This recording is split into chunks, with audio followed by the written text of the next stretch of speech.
He leaves with a wave of his hand and no answer, and I walk to Rin, who has been waiting idly, leaning against the hallway wall and staring at a pale lighting fixture in the ceiling. Even when I approach, she doesn't move her eyes off them. Are you getting medications for your heart thingy? Were you listening? It comes out more acustely than I intended, accidentally lashing out on her. But even so, I don't really want to start talking about it.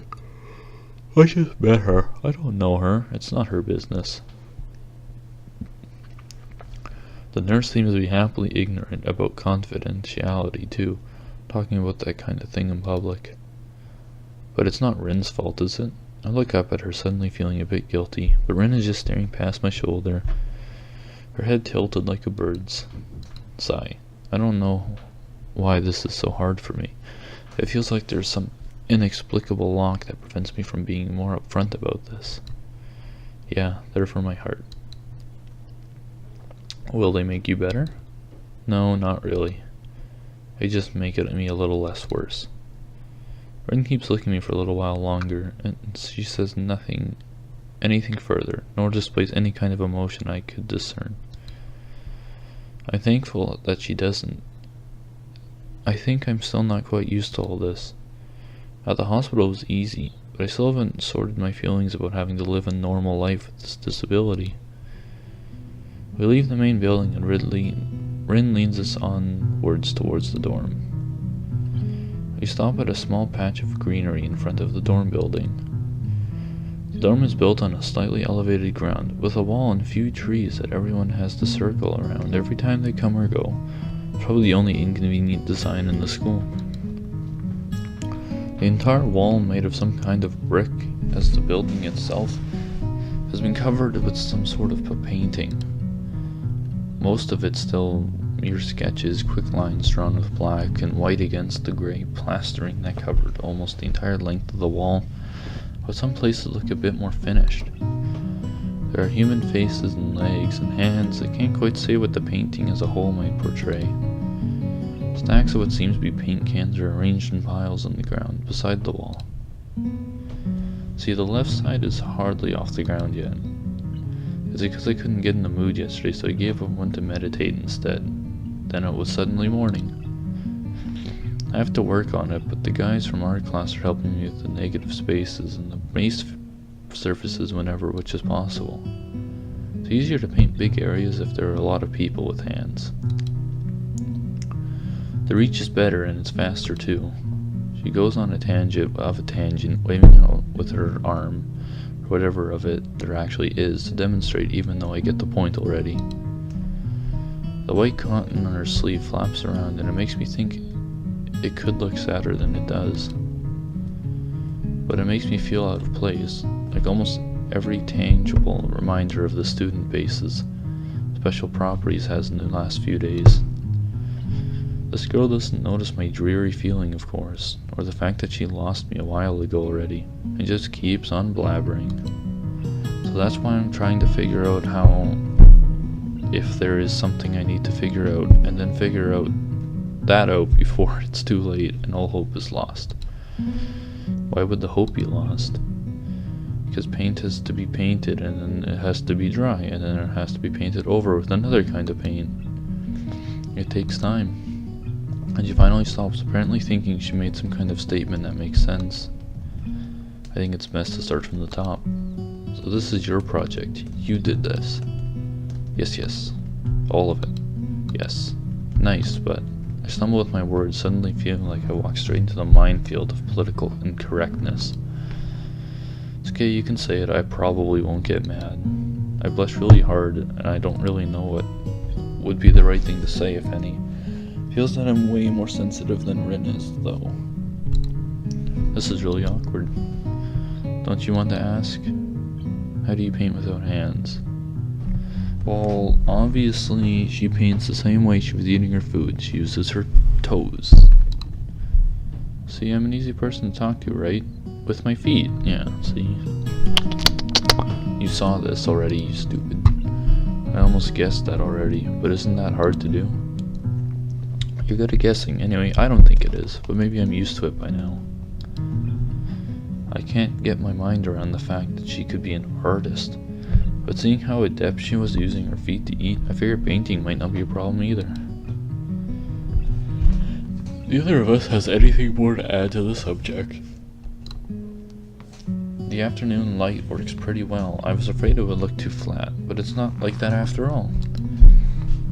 I think it's actually pretty interesting. I want to see what it looks like in dim light. Do you think it's flat?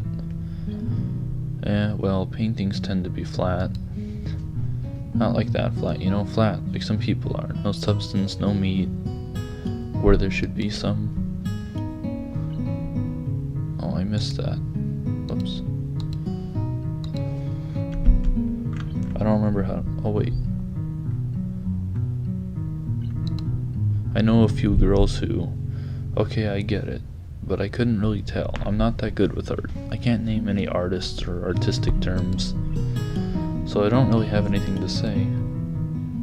Rin shrugs her shoulders at that, saying suit yourself without saying it, and looks up at the sky if trying to look for something up there. I didn't think I'd get any actual work done, but if you give me a hand with the paints, I could do a little bit before it's too dark. I wanted to get a halogen lamp like the ones that they have at the sports track, but there aren't any.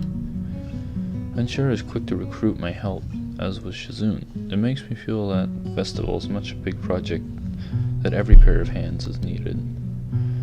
Why not? I'm not really sure if I can be any help though. Just like mixing some paints, you can do that probably. Do you have motor control problems, like those people who have some? Cerebral palsy maybe? No, not that I know of. I get that heart thingy has something to do with it. She gives me a sly look for no reason. No, it doesn't. Let's do it then. So she sits on an empty wooden box and ever naturally picks up a wide brush between her toes of her bare right foot. I open a few of the cans and pour some of the contents into shallow bowls for mixing. The thick paints flow lazily from the can to the bowl like syrup. I mix them, creating funny, hypnotic-looking swirl patterns that melt quickly into each other to form a new monotone hue. Rin sets to work every now and then, asking me for a hand with something or the other. Finding different brushes is easy enough, but mixing the paints to be the exact tone this girl is apparently seeing in her head is a frustrating ordeal. She wants precision down to the last millimeter before she is satisfied, but her instructions are obscure at best. Add half a splash of green. I crouch down to pick up the can of bright green. The other green, this green. Carefully pour some of the other green paint into the mixing bowl. No, that's almost a whole splash. More white. Is green a good color to add? No idea, you're the artist here. A hint of smile appears in the corners of her mouth. Do you lack an opinion? No, it's just that I have no idea. It's okay, because I just got an idea. Add more white.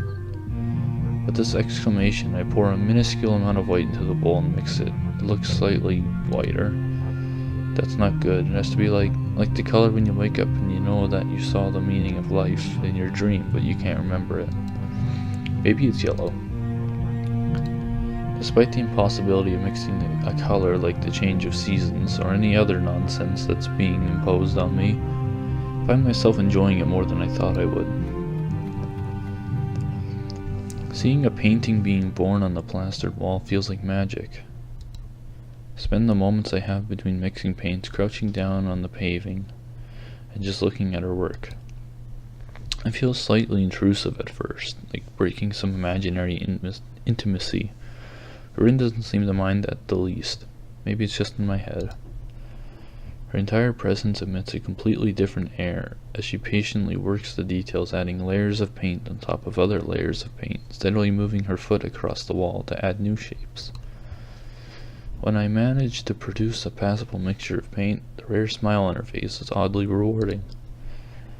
Apart from the few words when discussing paint mixes, neither of us says a word for the longest time. But even those short discussions soon evolve into a shorthand, both of us developing and using weird impromptu code words for various paints and hues, as if there was some need to conserve words and breaths and sound.